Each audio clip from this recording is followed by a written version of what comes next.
Evangelio de nuestro Señor Jesucristo según San Mateo. Gloria a ti, Señor.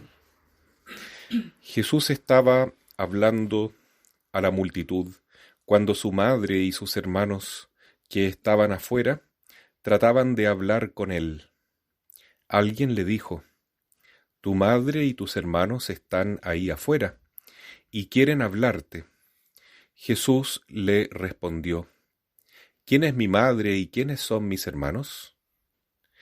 Y señalando con la mano a sus discípulos agregó: «Estos son mi madre y mis hermanos, porque todo el que hace la voluntad de mi Padre, que está en el cielo, ese es mi hermano, mi hermana y mi madre».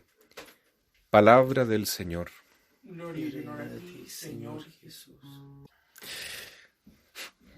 En este Evangelio de San Mateo, en el capítulo 12, tenemos este pasaje que es bien conocido para, sobre todo los hermanos evangélicos, los protestantes, que muchas veces utilizan estos versículos para pensar que la Virgen, nuestra Madre, tuvo más hijos biológicos.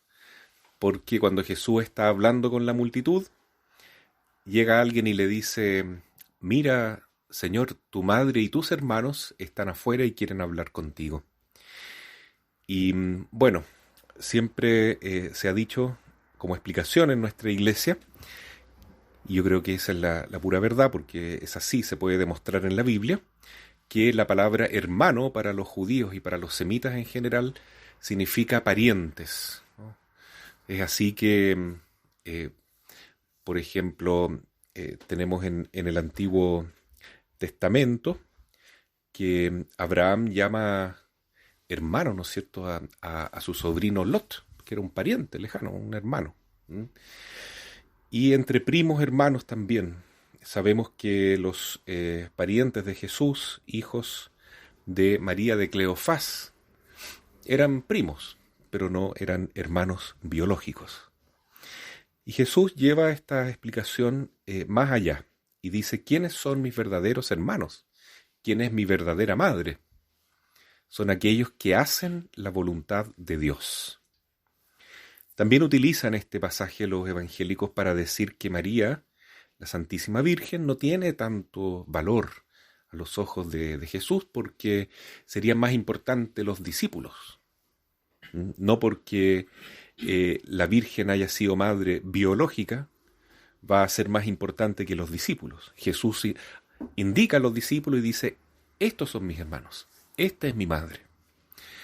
Pero San Agustín también tiene una explicación maravillosa y dice que la Virgen María fue madre de Jesús primeramente por haber obedecido la voluntad de Dios.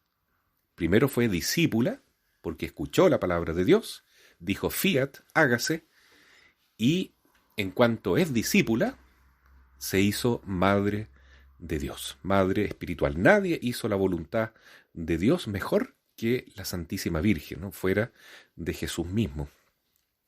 Entonces, este pasaje, lejos de hablar mal o despreciar o ser peyorativo frente a la Santísima Madre, es todo lo contrario. Nos está diciendo precisamente por qué la Santísima Virgen es tan grande a los ojos de Dios y es también la Madre de Dios y de la Iglesia, porque ella se adecuó perfectamente a la voluntad divina, dejó que la voluntad de Dios se hiciese plenamente carne en ella, se encarnara, se realizara plenamente.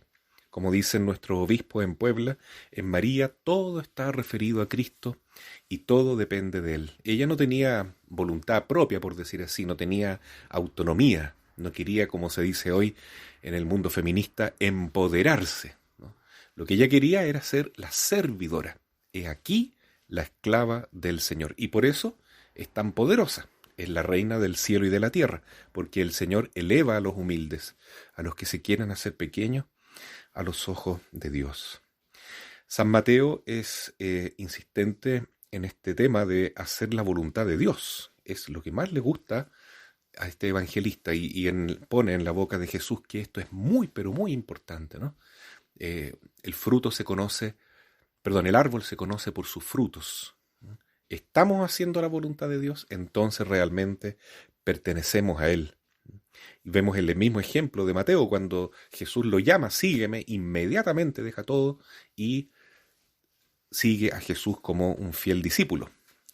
Entonces, hacer la voluntad de Dios es lo primero que se pide en el Padre Nuestro en relación a nosotros, ¿no? Padre nuestro, santificado sea tu nombre, venga a nosotros tu reino, y después hágase tu voluntad en la tierra como en el cielo. Queremos entonces hacer la voluntad de Dios, porque de esa manera seremos familia de Jesús. Hoy día estamos compartiendo esta misa con el Padre Carlos y el hermano Héctor, y vamos a compartir esta reflexión como una especie de lección divina.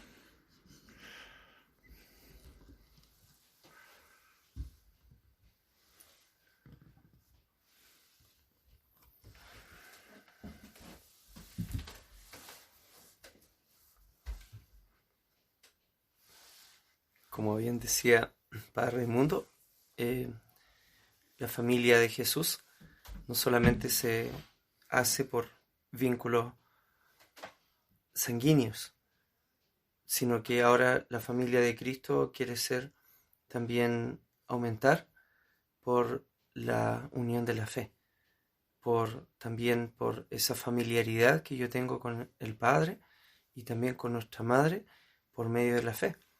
En la primera lectura escuchábamos el texto del Éxodo, en que Moisés actúa de instrumento para la salvación del pueblo israelita.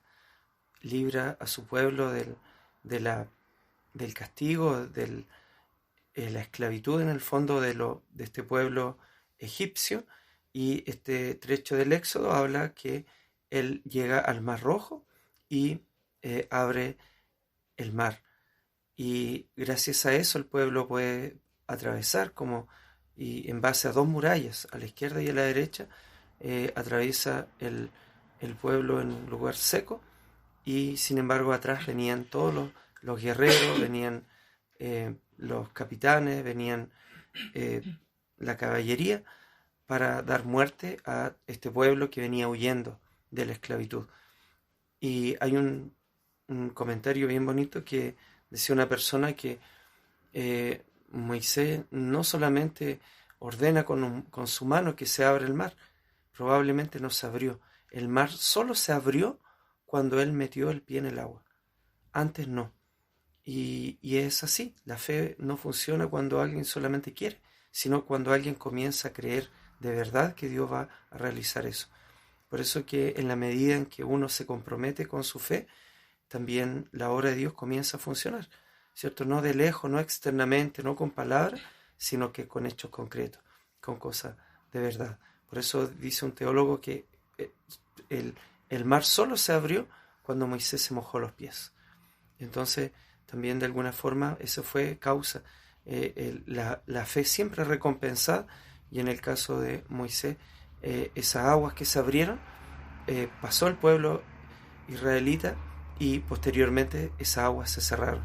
¿Y qué pasó? Que se ahogaron todos los capitanes. Arqueológicamente se ha comprobado hoy día, y estudios, hay hechos científicos, hechos comprobados de que se han encontrado ruedas en el Mar Rojo, ruedas de carro que eran de antaño de este pueblo egipcio que persiguió a muerte al pueblo israelita.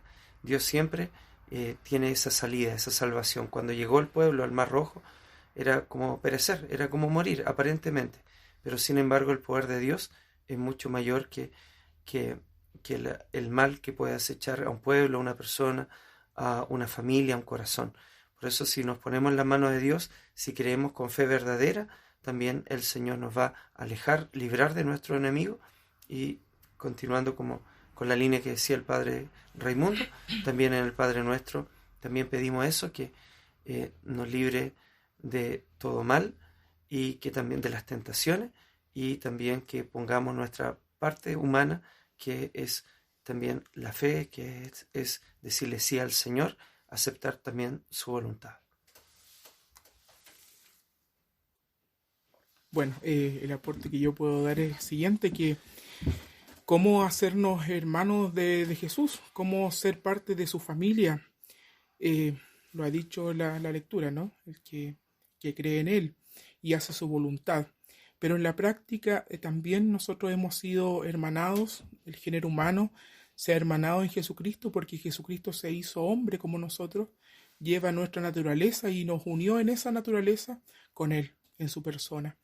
Y también es importante recordar que esta fraternidad que nosotros podemos tener de la fe y cumpliendo la voluntad del Señor es ser también parte de la iglesia que es madre, la iglesia hermana, y nos hace también ser integrantes de esa madre, del cuerpo místico de Cristo, que es su iglesia, del cual Cristo es su cabeza. Y todos nosotros hemos sido injertados en ese cuerpo mediante el bautismo. La primera lectura nos hace recordar de ese paso por ese mar rojo, y es signo también de lo que ha hecho el bautismo en cada uno de nosotros. La iglesia nunca quiere buscar a los hombres para poder tener más integrantes, para hacer la religión más grande, sino que para integrar al ser humano, a la persona, a Cristo, para obtener la salvación, esa salvación que no es solo de una esclavitud humana, sino que una esclavitud que es del pecado, y que por lo tanto todos nosotros tenemos que seguir trabajando y seguir rezando mucho y doliéndonos mucho por aquellos hermanos o aquellas personas que no están dentro de la iglesia o que algún día recibieron el bautismo y no practican su fe, no practican lo que recibieron, esa semilla, y no lo han llevado a la conclusión de que se transforme en un fruto. La iglesia es orante y hay que seguir pidiendo para que podamos también ser hermanados siempre en esta madre de la iglesia. Y por supuesto, esta madre se espeja, se mira en la Virgen María, nuestra Madre del Cielo. Ella quiso ser madre de toda la humanidad, de aquellos que no somos precisamente personas santas, sino que somos personas que vamos en camino de conversión. Y ella aceptó ser la madre de todos los vivientes en el momento de recibir ese legado que su Hijo Jesucristo le pidió en la cruz. Yo leía la otra vez que Jesucristo, cuando nació el Señor, no hizo sufrir ningún sufrimiento a su madre en el momento del parto. El sufrimiento de esa maternidad lo recibió la Virgen en la cruz, porque ahí tuvo que recibir como hijos también a todos aquellos que algún día le hemos causado dolor, le hemos causado alguna herida por nuestros pecados, por nuestras faltas, por nuestro abandono. La iglesia tiene esa misión de seguir buscando a la oveja perdida, y creo yo que ese es un mensaje muy alentador, que mientras exista la iglesia, y lo va a existir siempre, siempre hay una esperanza de salvación para todo el género humano, y la hermandad está en eso, en que podamos hacer la voluntad del Señor uniéndonos en la iglesia a su cuerpo místico.